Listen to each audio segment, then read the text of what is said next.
ఋతుస్రావం సమయంలో మహిళలు బయోడిగ్రేడబుల్ కాని రసాయన శానిటరీ ప్యాడ్లను వినియోగిస్తే అనారోగ్యానికి గురి కావడంతో పాటు పర్యావరణానికి ముప్పు వాటిల్లుతుందని కర్నూలు జిల్లా ఎమ్మిగనూరు ఆర్డబ్ల్యూఎఫ్ సంస్థ మాస్టర్ ట్రైనర్ డాక్టర్ సంధ్యారాణి హెచ్చరించారు. స్థానిక పాత మున్సిపల్ కార్యాలయంలో పొదుపు మహిళలకు నారీకి రక్ష దేశ్కి సురక్ష కార్యక్రమంలో భాగంగా ఆర్గానిక్ శానిటరీ ప్యాడ్స్ పై అవగాహన సదస్సు నిర్వహించారు. ఈ సందర్భంగా ఆమె మాట్లాడుతూ మార్కెట్లో లభించే వాణిజ్య శానిటరీ ప్యాడ్స్ లో వాడే ప్లాస్టిక్, బ్లీచింగ్, రసాయన సింథటిక్ ఫైబర్లు మహిళల ఆరోగ్యాన్ని హరిస్తాయని అన్నారు.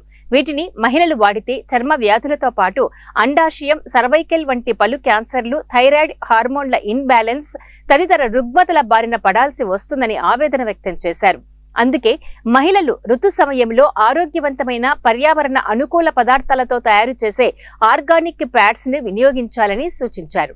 ఇప్పటికైనా మహిళలు మార్కెట్లో లభించే రసాయనాలతో కూడిన ప్యాడ్స్ ని వినియోగించకుండా ఆర్గానిక్ ప్యాడ్స్ ని వినియోగించాలని కోరారు. కార్యక్రమంలో ఎన్ఎస్ఎస్ డివిజనల్ అధికారి Jonathan Wycliffe, MEPMA TPRO Jayavardhan, CO Lalitha, senior assistant Urukundamma, MEPMA సిబ్బంది, పొదుపు మహిళలు ఇందులో పాల్గొన్నారు.